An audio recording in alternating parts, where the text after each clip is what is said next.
duh, you are Yeah. the influencer of your business. For me to just put myself out there in front of the world, it was very scary to me and it was holding me back. And I knew that my business wasn't going to grow online unless people could get to know me the way they did when they walked into my store. And that is where things really changed for me. I went from 340 subscribers to over 2,000 in 1 year. Running a creative retail business really shouldn't be so hard. I'm Wendy Batten, and this is the Creative Shop Talk podcast. Thank you for joining us today. I have a special guest here for you. I have Sarah from Framed by Sarah. I am so excited to have you here, Sarah. I appreciate you being here. I know this is a busy, busy time for you. And well, let's get right to it. I know my listeners are going to love your story and the advice that I know you're going to share. So tell us a little bit about yourself and your business journey. So I have a retail brick and mortar store, and in that store we house other boutiques as well. So there's about 8 different stores inside my store, and we sell a lot of gifts. I do a lot of personalization. So basically, anything in the store could be personalized. It's a lot of t-shirts and clothing and candles and jewelry. It's kind of a wide range of things in the store, but it's primarily a gift store. So my business Framed is inside my brick and mortar as one of the stores inside the brick and mortar store. And the brick and mortar store is called The Loft. It's not called Framed because it's not just my stuff. I own it with a partner, and she has the clothing boutique inside the store as well. And then we have several other little vendors. So we have that. And we've had the store now 4 years.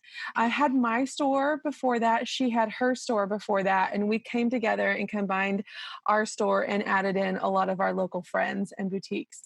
From that store, I created a subscription box. And this was really, I saw my same customer kind of coming in all the time to the store. I'd get new items in and I would show them on social media, and then they would sell out really quickly. And then my customer would come in and be like, I didn't get any of those. And so I created the subscription box as really kind of a VIP thing. Like if you remember, you got like first dibs on stuff. You were the first one to get it. You got maybe exclusive designs, but you were really like the core customer of mine if you were a subscriber. And and my box is called the monogrammed box because we personalize everything. And so they get one item in their box that is monogrammed just for them every single month. And that really took off for me. My business, it started with 44 monthly subscribers, and now we're over 2,500 monthly subscribers. And that's insane to like say out loud. But it started with a very local customer. And these were just people that would come in and pick up their box in my store. And then it just really exploded. And now I'm shipping to 47 states every single month. And even overseas, I ship to Hawaii too. And it's also driven a ton of foot traffic into my brick and mortar store because I have hundreds of local subscribers. So every single month, those women are walking into my front door and picking up their box, and they're shopping, they're looking for other things. It's some of our busiest days in the store of the month when it's pickup time for their boxes. That is crazy growth. I know I've just been following your journey. We've been friends for a while. We were just discussing this. I think it's been 2 years. And even in that 2 years, it's just been poof, watch it go crazy. It's just so incredibly inspiring. So I'm always talking to my retailers about adding revenue streams. We have to keep looking and pivoting, especially in this day and age. How did you know a subscription box was right? Like, how did you know that I didn't know. they would jump? Okay, well, okay, so you I had tried. no So idea. So the thought really came from like, it was 3 years ago when I right. started the box, and it was kind of on the verge of the popularity of subscription boxes. And in my niche, I saw another subscription box really doing well, but they had terrible customer service and they would get like all these terrible comments on their social media. And I just kept looking at that and thinking, I can do this and I can do this better than they're doing it. And for me, it was just about having that connection with a customer. Like I had loyal customers just from shopping in my store day to day. I was the register girl. Like, when Yeah. you're a small business, a lot of times you're the shipper, you're the checkout girl, you're everything. And I was that for so long. And so they had built a connection to me because I was the face that they saw when they came into my store all the time. And through that, it really created a loyalty. They had a connection with me. They wanted to buy from me. They were loyal to me. And so when I launched my subscription box, those 44 people were super loyal customers of mine. They didn't know what was in that box, and it was terrible marketing at the time. It was like a brown box with my logo slapped on it. Like nobody even knew what the heck was in this thing, but I wanted it to be a surprise. I didn't want to show them. And just blindly, 44 people signed up for this thing, not even knowing what it was. And since then, it's really grown into something amazing. But I have those in-person connections now online, and that was the hardest barrier for me to break. Was I'm super great, like one-on-one, like you and me here, Wendy, like we're good. But for me to just put myself out there in front of the world, it was very scary to me, and it was holding me back. And I knew that my business wasn't going to grow online unless people could get to know me the way they did when they walked into my store. And that is where things really changed for me. I went from 340 subscribers to over 2,000 in 1 year just by showing up live on Facebook and having a conversation like this on camera every single week. And that's what changed my business. I live not in a large town, and had great sales. There was nothing bad about it. But what happened was I was able to grow in a way that I couldn't just being a physical store and not being online. And I was then able to hire more people. I was able to staff my store better. You just keep growing and you get better, and you're not kind of stuck in the same rut all the time. It has been really incredible watching you grow. And I noticed you showing up more and more live, and you saw what it was working.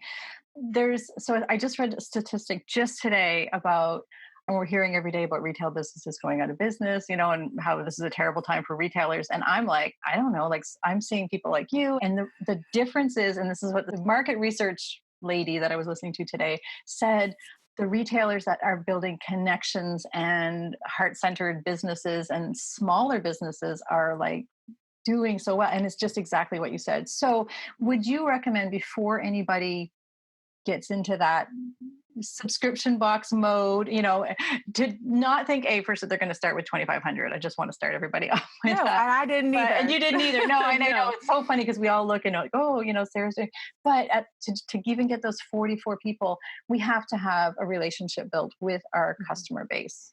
Without a Yeah, doubt, right? you can't just create this amazing subscription box and it's awesome and say, "Okay, world, I have this box, come buy it." If you have no audience, if you have not built any relationships, if you have no one buying, like you need to have, like if you have a store first, clearly you probably have customers.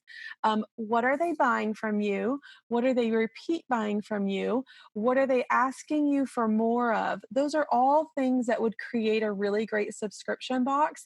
And it's important to have a steady audience. So do you have consistent sales? Do you have a sale every day?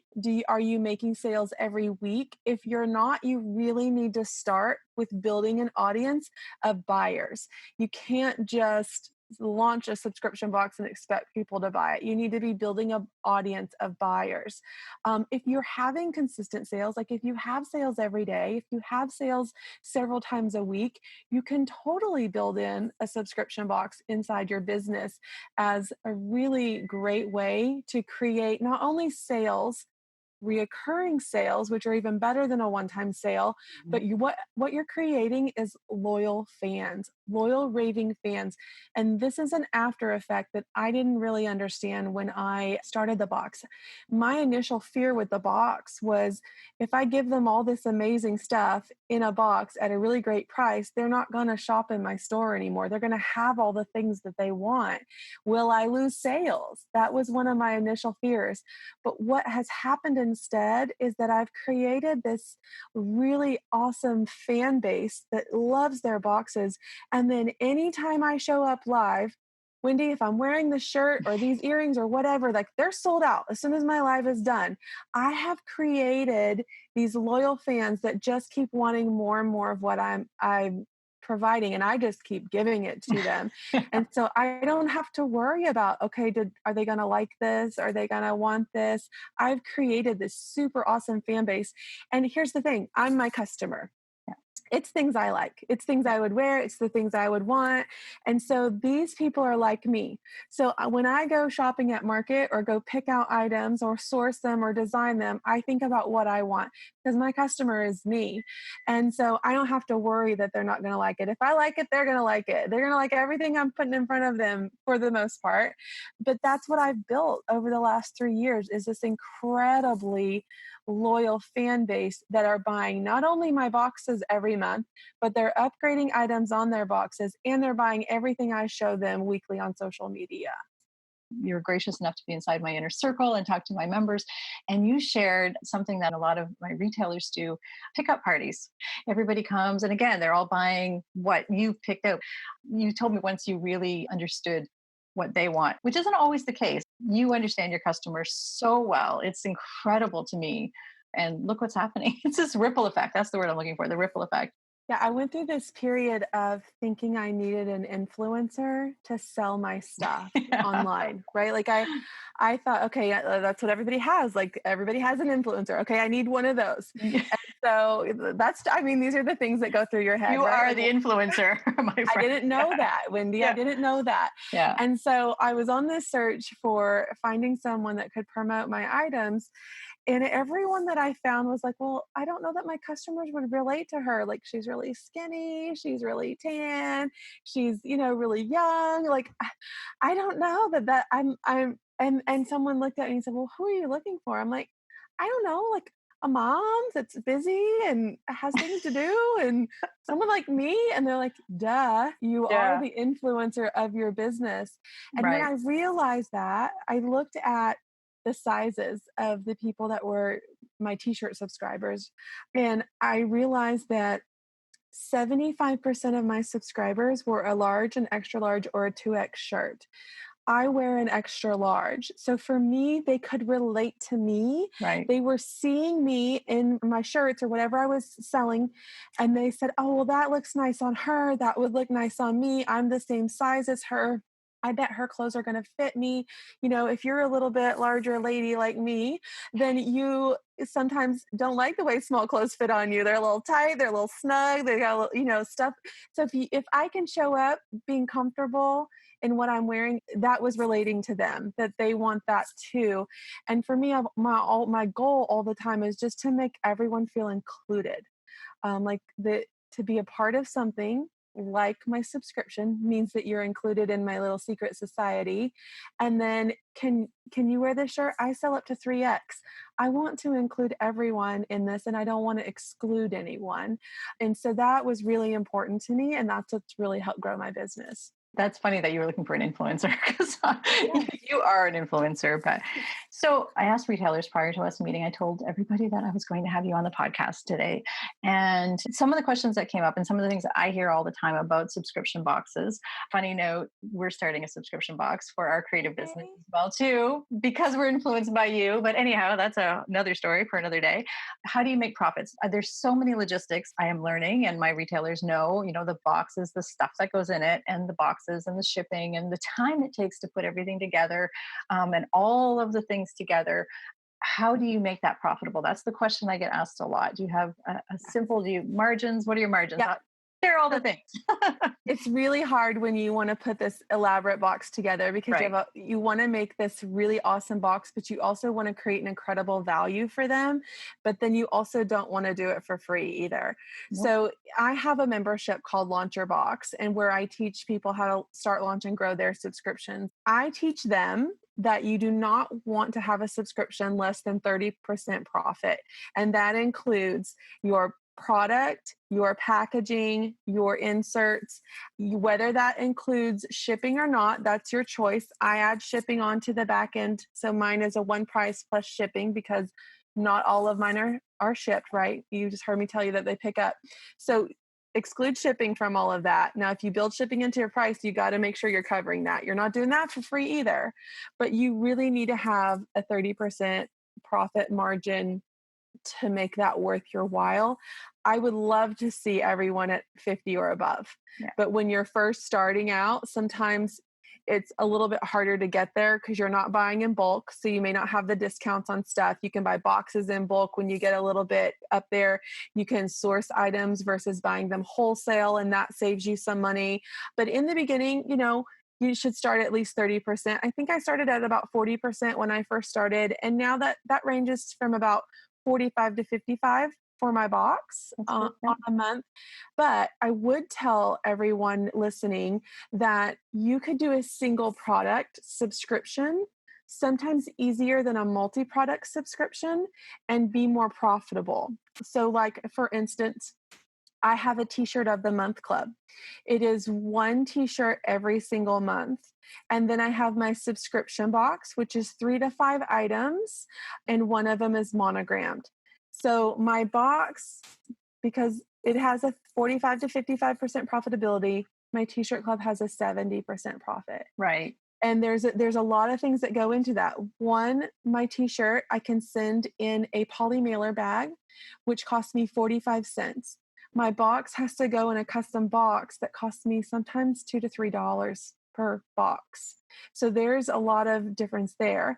Also, the time it takes to prep and pack 3 to 5 things versus one t-shirt, there's a lot of labor involved in the box. Plus, we're monogramming those, so that's Can we talk about the labor. monogramming for a second? No, but that's I can't. That blows my mind. How you even? I can't even talk. Basically, every single box is custom to the person. Yes, like it's not the same, and I'll recommend that for anyone. But it's my thing. I've done it well. But I'm just saying, like, if you own a candle company, you could do a candle of the month. Don't think you have to do a candle and matches and a scented, I don't know, what oils or what all the things, when you could just give them one candle of the month. And maybe you sell your candles at $40. And if you gave somebody a candle of the month, because you give it to them for $32, and even though you're taking $8 less in profit there, that's sold every single month. You can count on that sale every single month, and you're just shipping them. They're going to use it. They're going to burn it. They're going to need more. They're going to need more. They can gift it, like all the different things. You could make it 10 times easier on yourself than putting together this box of a whole bunch of things that you then have to source and find and get good deals on. So I tell my members that they should try a one-time thing first, and they get really good at that. Then they can build into a higher level box. Then they've already built in a customer base that's willing to spend $32 with you. And if you've got this box, you can price it a little higher because they know the value that they're getting because they're already a subscriber. And now you can launch a $50 box where maybe you don't want to go out the gate with something that high priced. Yeah. That's my thoughts. That's such excellent advice. Just the product of the month. And a lot of the retailers that may be listening, might make something wholesale they're already making something, candles. So there's lots of products. We have so it's a brilliant idea. Or they're already wholesaling something that their customers love. So I love that. One thing that I think is key with subscription boxes, and could you just touch a little bit on this about how do you keep your members buying every month? How do you keep it from them getting the box and it's sitting in the corner? Because I've heard people say, about other brands, I keep getting these boxes and I don't even get time to open them or whatever. What is your secret sauce to making sure that they keep getting excited like Christmas morning? That's how I feel when I get a subscription box. Like, how do you keep that going? Well, we have a joint mentor, Stu McLaren, and I've learned a lot from him. But there's one thing that he says all the time. He says, you've got to get them to consume the contents. And so he talks about it in membership form, like you want your members to consume your training. We have to do the same thing when we talk about subscription box. We need them to consume what is inside that box, or it will sit there, like you just said, and it will stack up and they'll see dollars stacking on their table. Right. So if you have a non-consumable item like me, how do you get them to consume it? You can burn a candle. You can use a soap. You can, if you have a consumable product, like you should be jumping all over this because people use it and need more. If you have a non-consumable, what I do is I show them different ways to use things.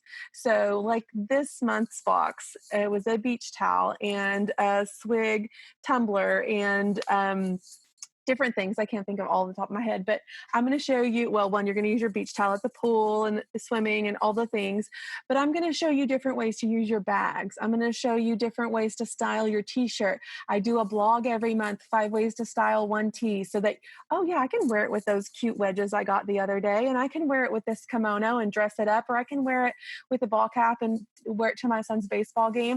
I'm going to show you how to use and wear your things. I do blogs, I do Pinterest, I do posts all month long over the same items, different ways to use them. So it makes you think about how you can pull that item out of your box and go use it this weekend. And that is one way that helps retain your members is showing them how to use it. You can also show them how to regift it. Like if they get something that they won't use, you could repackage this, gift this to a friend. If you're going to a baby shower or wedding or different things, you have ready-made gifts already in your box and you don't have to go shopping for them. So those are the ways that helps with retention. Well, that's brilliant. That's really good. I want to mention, you touched really briefly on your membership site that you have for subscription box owners. So I want to let everybody know that we will have all that information on the show notes as well too. Can you tell us a little bit about that? When is it opening? We're getting ready to open. So Yeah, we I'm open excited. July 23rd. And this is my second open that we've had. So we've had a great group of people come through. We've had 130 box entrepreneurs come through the first round. And they're everywhere from I just started my business to have a super successful business and I want to start a box. They may have a box already and want to grow it. They have an idea for a box but don't know how to get started, or they want me to help them sort out their ideas and that are go swimming through their heads. But basically what is in there is there's a core library of training. So there's training on logistics, shipping, packaging, launching. There's all this core training that's built into the membership. And then we're in a private Facebook group and we have monthly trainings. I do Q&As. I bring in guest speakers from other companies. We've had FedEx in there. We've had the CEO of Packlane in there. That's where we get the boxes. So resources that maybe you don't have access to outside of that. My favorite thing to do every month is we do a box reveal. I do box openings live and members can submit their boxes and I will open their box and give them a review on their box live, and everybody gets to watch and you get feedback from other people's boxes. I also subscribe to a lot of different boxes so that I can show them what other companies are doing and we can all kind of take notes on that as well. We do roundtable workshops. So we do Zoom workshops. This month we're talking launches. So we're doing a launch workshop, all the things that you need to get ready for your box launch. But we do that kind of stuff every month. And what it is, it's the same as your group, Wendy. When you have a group of like-minded people, you really can grow. And that's what it's about. It's about the community of box entrepreneurs helping each other and bouncing ideas off from each other. But then there's also this core library of training that I have put together on what has worked for me to streamline the process for you a little bit. Again, we'll have all that information in the show notes because I really think it's brilliant. So, add that to all the boxes you're monogramming and, Yes. and all the work. And you're a really busy mom, I know, and you're doing the membership. So, hats off, girlfriend, because I know you're really busy. Like all our retailers are, we're all wearing a lot of hats and managing it all really well through this crazy time. I think again, back to how we started when I said at the beginning, diversifying your revenue streams, adding on things that can last. You and I both have seen how subscription and recurring revenue has helped us through this crazy time. All the dips and pivots. Can we talk about that for a minute? Let's talk about it for a minute. Yeah. So I don't know how many of your retailers, Wendy, are online or if they're just in their retail store. But my retail store got shut down for 45 days. And let me tell you, that is hard. And if any of your retailers did, here's the one thing that kept me going was I knew that I had 2,500 payments that were going to hit my bank account, whether I was able to continue to sell or not. I knew I could pay the rent for my retail store because of those 2,500 payments. I knew that I could pay the salaries of every single one of my employees that were sitting at home not able to work for 45 days because I had this built into my income. And it's looking like we are going to get another shelter in place order soon. And if that happens, I'm okay. I know I don't have to. Here's the other thing. You don't want to just start selling in the middle of something like that. Like, you don't want to just show up when the world's falling apart and say, "Hey, buy my cute T-shirt." That's not where my heart was. I didn't want to show up at all during that time, and I didn't have to because these sales were already sold. I didn't have to ask for the sale in the midst of a crisis. Did I get cancellations? Absolutely. Most of my cancellations said loss of job due to COVID, loss of income due to COVID. But you know what else I got during this? People that couldn't go shopping that wanted something sent to them. I had for every cancellation I had to sign up. Yeah. And it just created this convenience that they couldn't go to the store, or didn't feel comfortable going to the store, and they had it shipped directly to them. So I am incredibly grateful for the subscription box business, because I don't know that my brick and mortar store could have made it through that without that income. I knew I probably would have had to lay off all my employees had I not had that income. Yeah, we did see a lot of layoffs. I will say that, a lot of the retailers that I'm working with did very well, actually. But again, back to this small business, you're catering to your people, you had your recurring revenue. It is definitely something that I think, even in small scales, even if you don't get to 2,500, you've got 44 boxes coming in Yes. every month. And I see that, I see that as being just something really important. We've been talking about it. Again, you were in the group with us a year ago. I don't even know. Time means nothing to me. I get flustered, but I think it was a year ago. And at that time, you encouraged a lot of my retailers to think about that, just to think about what does a subscription box look like. And now that has been a very good lifeline for a lot of my retailers. So thank you for that. And thank you for this, because I think it's going to encourage a lot of people. I do see a lot of places. Again, I work with retailers, and we have retailers here listening from all over the world. But I do see in parts of the US shutdown happening again, a slowdown, shelter in place happening. It's already happened in California and Florida for retailers. As we're recording this, I don't know what's going to happen going forward. Right. So it's a tough time for retailers. And again, having this recurring revenue is really, I know, a good thing. So thank you, Sarah. I appreciate you being here. Before you go, I always like to ask my guests if there's a piece of advice, if there's a quote, a mantra, a saying, something that somebody shared with you or that you like to share with other people that you'd like to leave with the retailers to encourage them. Yeah, I think that the biggest thing that has ever been shared to me is that you don't have to get it right. You just have to get going. Like, Where did you hear that? No. I don't know. I don't know where I heard that. But no, my thing is that if you think you have to have all the pieces figured out before you get started, you're never going to get started. And if you thought about it right now, could you create 10 subscription boxes? And does that feel big and hairy and scary to you? You could start with 10, get your first 10, and you can just build it from there. You don't have to have everything figured out. Having 10 subscribers and dealing with any of the hiccups that you might have is so much easier than doing 100. Can you do 10 is my advice. Can you do 10? Take imperfect action is something we talk about a lot here on the podcast, inside my groups. Take imperfect action. Doesn't have to be perfect. It's not going to be perfect. Let's just talk about that. Sarah, do you think yours are perfect right now? Probably not, right? Do you know how many things I could do like better right now? Like, there's a million things, but at the end of the day, you just get started and then you figure things out along the way. That's such great advice. You just need 10. We can all do 10. So 10 subscription boxes. And even make them a limited edition, or make them a limited number, put a cap on it, and that's it for this month. Make everybody want the 11th one, right? So I think that's the key to it. So thank you so much, Sarah. I will make sure that everybody has your information. What is the best place for people to get a hold of you, or you'd like us to send everybody? Yeah, you can find me over at launchyourboxwithsarah.com, and there's resources there. I do blogs. There's lots of free information there if you just want to dig in a little bit more, but you can follow me over there. Fabulous. And again, we'll have all that information on the show notes. So thanks, Sarah. I appreciate it so much. Thank you for being here. Thank you for having me.